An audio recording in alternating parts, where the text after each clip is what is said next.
Hello, I am still recovering from having the flu, but doing a lot better today. Hopefully, even better tomorrow. Um, so we're back to doing the New York Times hard Sudokus. This one's for February 12th, 2025. I did miss some. If there were any that were particularly, ones that you would particularly like to see us solve for, do feel free to leave a comment about it. I will try to get to it at the very earliest. It would be during the weekend, though, when I have a bit more time, if I actually have time this weekend. But I will try to remember to go back to any that people said they struggled with, if I can. It's a want, not a guarantee.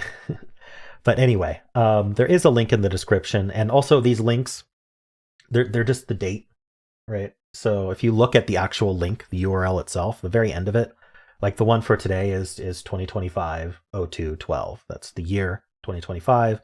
02 is the month, February, and then 12 is because it's the 12th. So if you want to go back and do them on Sudoku Pad, or if my video is late and you need the link, just go to any of the links and just change the date and you'll be good. All right. Well, anyway, there is that link in the description if you'd like to try it yourself, and I'm going to get started right now. Okay, let's start with this 6 and 1. So the ones, look into here, this one looks up, placing a 1 here.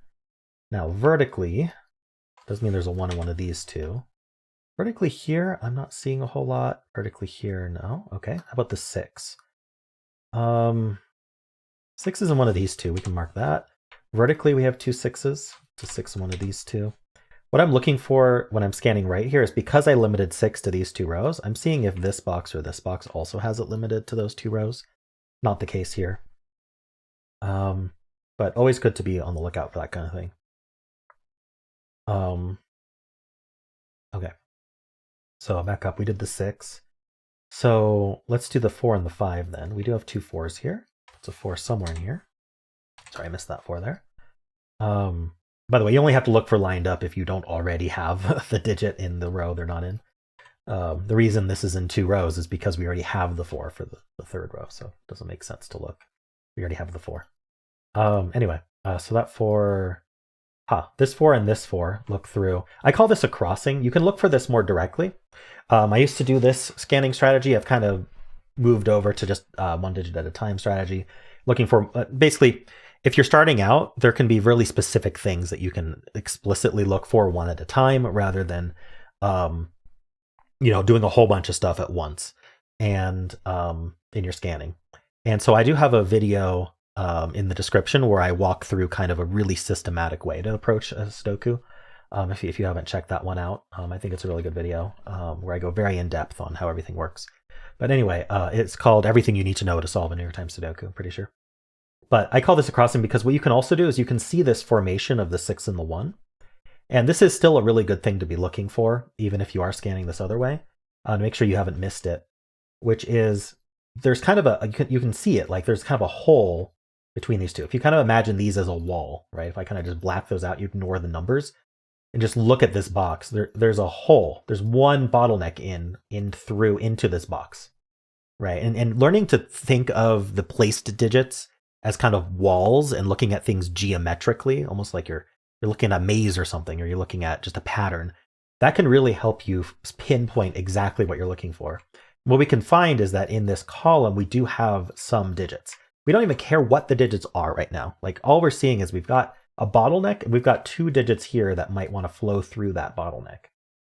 And so now we reveal what the digits are, and we go, okay, 6 and 1, compare that to 2 and 4. Well, 2 and 4 are not placed in the box yet, so those are already good to be thinking about.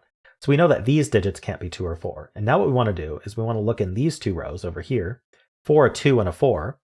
And you can see we have both of them. So we can immediately see, hey, this 4 looks in and this 4 looks in. We're going to immediately get either a hidden single, we can place it, or we're going to get pointing, like in this case. So the 4 ends up in one of these two, which then points in here along with this 4, placing this 4. Now let's follow up on that. All these 4s look in, placing this 4. This 4 and this. Okay. So I think we're left with this. If we include the 9 here, we're left with this standard L-shaped pattern that doesn't resolve itself. But anyway, we can do the same thing with the 2. So we don't have to wait for us to scan the 2. By finding it this way, we're finding a really interesting deduction earlier, which is we also have these pointing 2s here. That points in here along with this 2. putting a 2 down here. So I still think crossings are useful. I kind of do a double check before I move on from a band to make sure I didn't miss any crossings on my initial scan. But I have been tending these days to, I like to change things up even if it's not better, if it's about equivalent. I've just been saying, well, this 4, let's actually look down for other 4s down here and just do like a full scan of 4s as we go, especially as related to how it affects the top band. But anyway, so we would have seen that too in a second, but let's look at this 5 here. So the 5s actually look in here, placing this 5, and since we got that 6 corner mark earlier, that lets us know that 6 is a hidden single right away. And then this is going to be a pair. I like to fill pairs right away. 3 and 8. All right. I'm looking to see how the 3-8 affects things. I really don't think it does much. I mean, it does reduce this column to 4 digits. We'll look at that in a little bit. I don't think it's time to go to that. Just going to clutter the grid early. So that was the 5. That was actually quite nice. Now we actually have these 2 5s. We should definitely follow up on placing the 5 here. This is another one of those formations. Now that this is completely filled, we don't even care what it's filled with. What we want to look for is just any digits over here that aren't already placed in the box. So obviously empties we don't care about.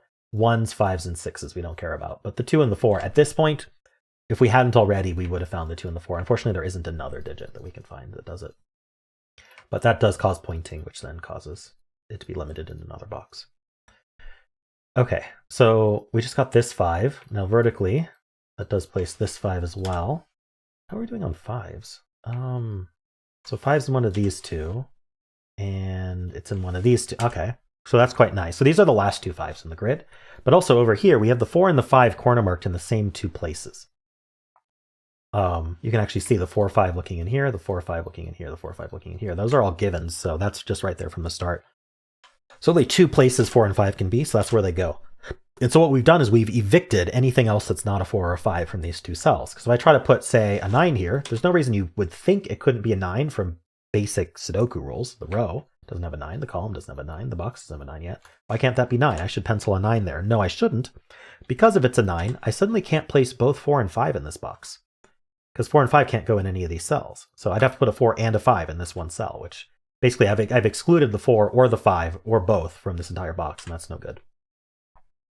So this is a hidden 4 or 5 pair, which removes anything else that we thought could have been in those cells. So for example, for the 9, that does limit 9 to one of these 2 cells now. And we want to think about all the digits that were removed. Hopefully, right away is the best time, so you don't forget that this was a hidden pair. So for example, they can't be 2 now. This not being 2 doesn't do much. They can't be 3 now. Unfortunately, not quite enough. 4, 5, they can't be 6. So that might be interesting. 6 is now in one of these 2.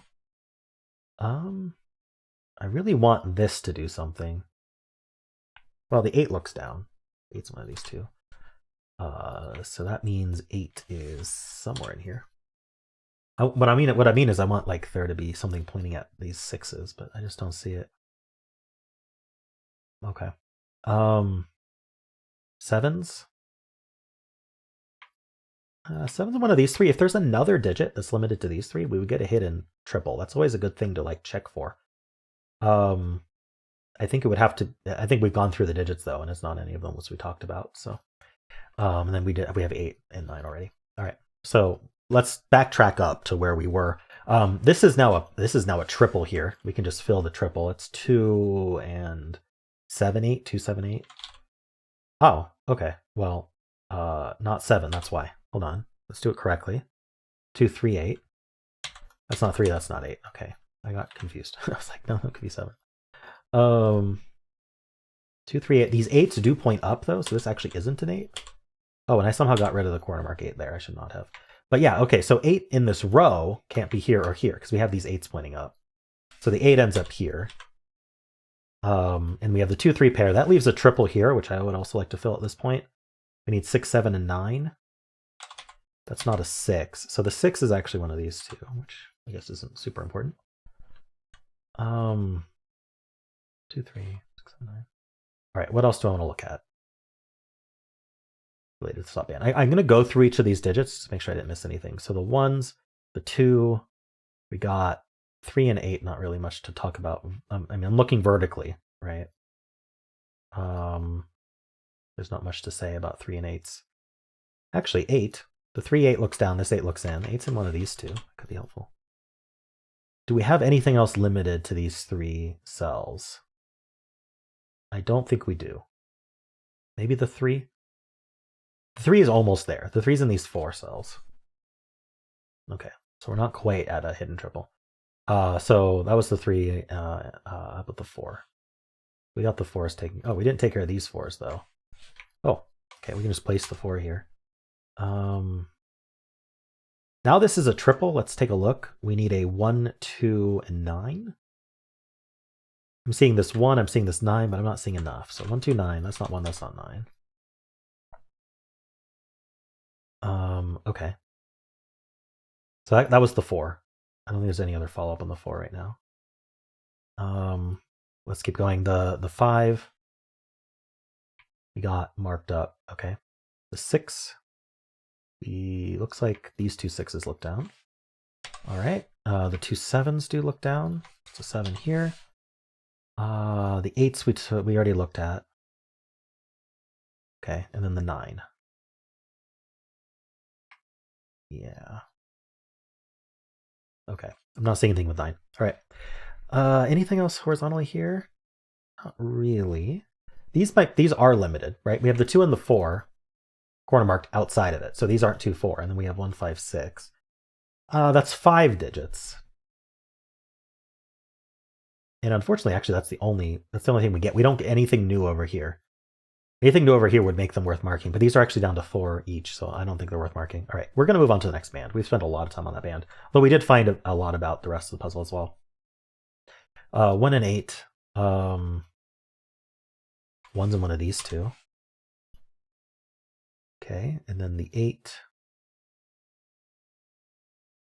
Oh, 8's in one of these two. Yeah, that's a crossing on this 6, 9. There aren't any other candidates for crossing. The 8's point up along with this 8, putting an 8 somewhere up here. Now these aren't 8, so now these are worth marking.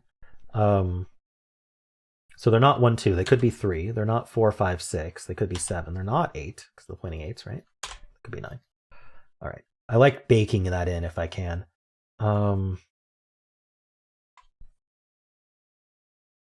Just seeing this and saying it's not going to be a bunch of 7, 9 pairs, but we can't really do much with that. That's just a uniqueness thing I was looking at. 1 and 8. 4, 6, and 7. So the 4. We already have this 4 or 5 pair here. The 6 we took care of. The 7. So we know 7's up here. Isn't that? I think that was exactly what I was looking at before. All right, really not much to say with that. And then these, let's just go through these digits. We have the 2. Okay. Oh no, it's in 3 places. Darn, I got confused. All right, the 5, 6, and the 9. All right, just trying to give each digit its own due. Not much to say though. All right, how about down here then? We'll start with the 4 and the 5. So 4s are done. 5s. We've got the 7 and the 8. So this cell's not 7, 8. In fact, I should just look at the whole row. We need a 1, 2, 3, and 6. I think these all see at least one thing. So I'm just going to write out 1, 2, 3, 6. So this sees this 2. This sees the 3 and the 1. This sees this 2. And this sees a 1 and a 6. 2, 3, 2, 6, 1, 2. Just always good to look at the new markings to see if we have formed any pairs or triples. It's the best time to find a pair or triple is right when you've marked it. That's not a joke. That's true. It's just as soon as you mark this 2, 3, you look for another 2, 3. And the second time you get a 2, 3, you'll have noticed this one, and then now you have your pair, right? That's the idea. Just always be looking out for it. 2, 6, 2, 3. Also look for like interesting coincidences that might just pop out to you. Not really seeing much though. Like this 2, 6, and 2, 3 share the 2, so like they're almost a triple. It's the kind of thing I'm looking out for.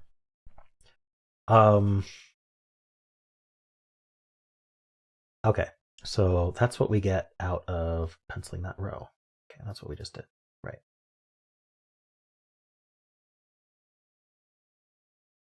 These aren't 1, these aren't 8.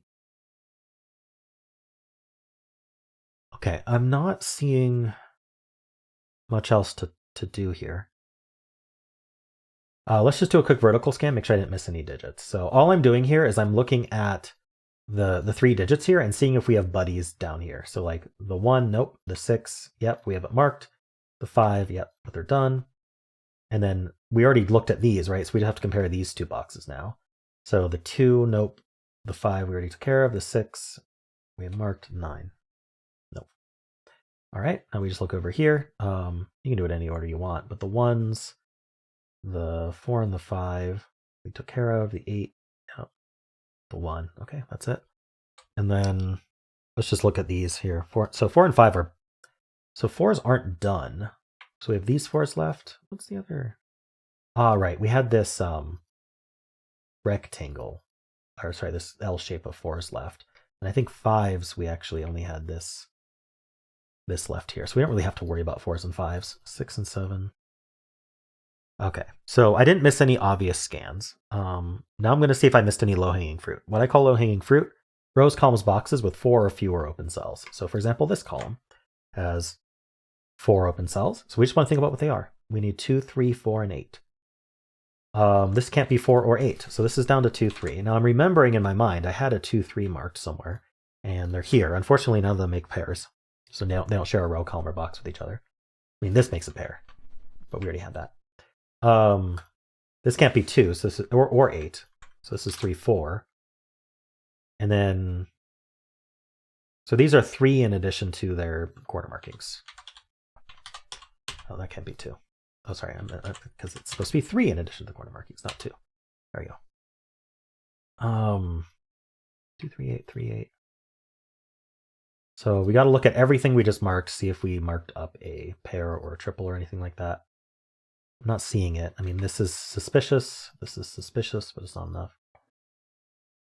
Okay. More low-hanging fruit we're looking for. Let's just go through each column, make sure we didn't miss one. Here. What do we need? 2, 6, 7, 9. So the 2 in this column can only go here. I noticed these couldn't be 2 already. Then we have that 2 looking in there. So that places the 2. And I'm going to, there's 2 things I can look at. One is this becomes a 1 because it's a naked single, but also this becomes a 6 because it's a hidden single because we just replaced a 6. I'm always going to go for the 6 first because that's something you have to remember. This 2 is going to be red forever. And that is partly because of the tools and settings I have on, but that's why I'm going for the 6 first. So we get the 2 and the 6, and then we also get this 1 here. The 1 did remove a place for 2. Yeah, that places 2 in the box. I think it's the 9 as well. Very nice. Need a drink of water. All right, following up on this 1, these 2 1s do look in, placing this 1. Now these 1s look down, putting 1 somewhere in here. Does the 6 have a follow-up? It puts a 6 over here, which points up, saying this can't be 6, placing this 6. This is down to 7, 9. In fact, these ended up a triple. 3, 7, 9. All right. I don't think I need the 9s marked there. These can't be 3, so these are 1, 2, 7.